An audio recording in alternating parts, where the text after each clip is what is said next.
by magic and the masters of video editing is so seamless, I have now got my coffee. Today's coffee is vanilla latte with a splash of oat milk to give it je ne sais quoi. You know, because I am a common person and I have common stuff. Yeah. So I got my coffee. I need that. I've also got this lovely little Schumacher VIBE. I'm feeling positive vibes. Oh yeah. And one of the worst things about a Schumacher model, you can get it out of the box. Oh, I was tight. I need to lay down now. Cool. See the coffee? So as usual, slide off, sleeves box. As you can see, it's not very big for a full-size 1/10 touring car, is it? And you know what that means? You lot that don't know what it means, it's a kit. You lot that do know what it means, it's a kit. Right, so you open it up, and you have to have the bamboozled look on your face once you open it up. You go, oh, what is that? So you look inside the box, what have you got? You've got a ton of parts. Parts are good. So if we look at these parts, in their individual little baggies, they've got, step by step, on them, look. Parts bag A, Vibe TC, yeah? Step 12, step 15, part bag C, part bags for the Vibe TC, S2, you've got all your oils, it's nice actually, the thread lock is in there as well. They do give you what you need. There's some nice shock oil there, they've gone for 400 CTS, but for the racing I'm going to go for 250. And I popped into TJD models yesterday. Hey you, John over at TJD, good to see you. And I'm getting some 250 CTST for the shocks. So I've got a nice all-round softness 250 CST.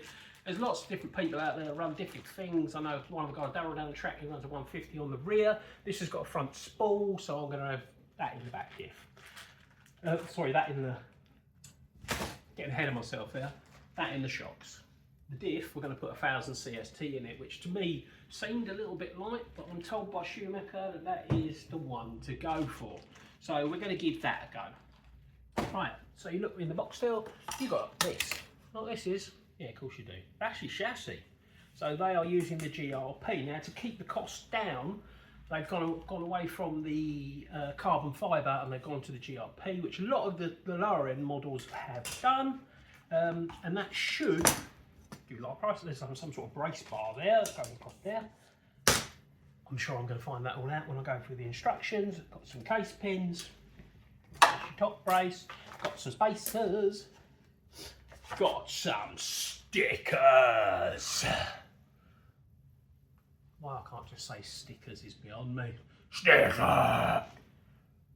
In fact, if I want to make these really exciting, stickers of doom! If you put a doom on the end of anything, it becomes much more exciting. Stickers of doom!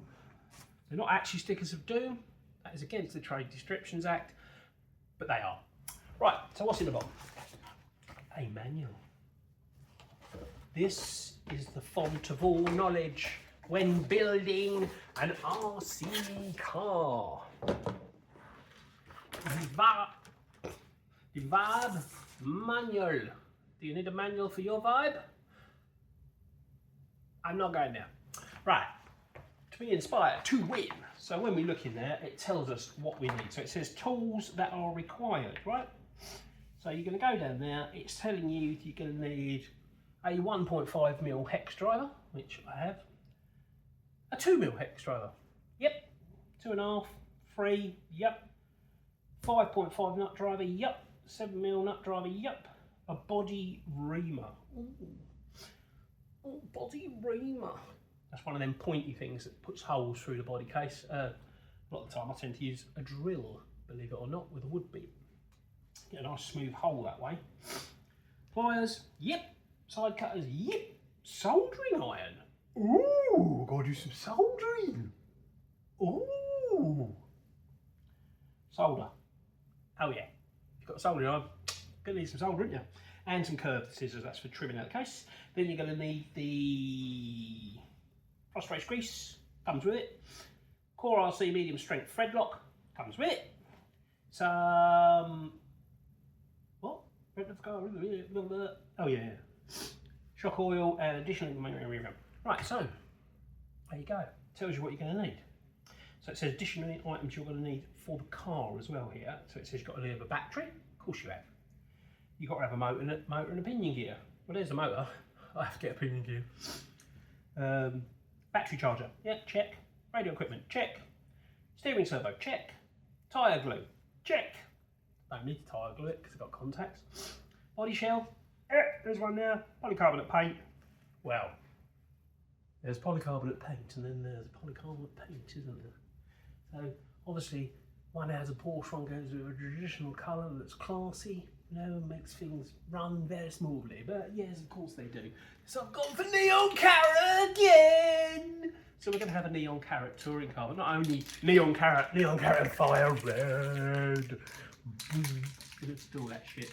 Oh, poo, I mean, you young people out there. So there we go, we've got Larry polycarbonate paint. Now, it is very important that you get polycarbonate paint. Obviously, loads of people watching this video are going to know that, but if you don't know that, it's polycarbonate paint. If you get the wrong kind of paint for a polycarbonate body shell, it will chip. Sometimes it will even affect the stability of the plastic and make the plastic crack very easily on impact. And let's face it, we don't need any help with the impact breaking the car because we're going to break it anyway. If you're sensitive, you don't want to break your little shelf queen, then don't go racing basically. But if you want to have so much fun with a radio control car, get yourself down to your local racetrack, which again, I'm going to plug you again, Mr. Rich, is our Medway RC Raceway at 2nd Avenue in Chatham, Kent. Get down there and enjoy the track.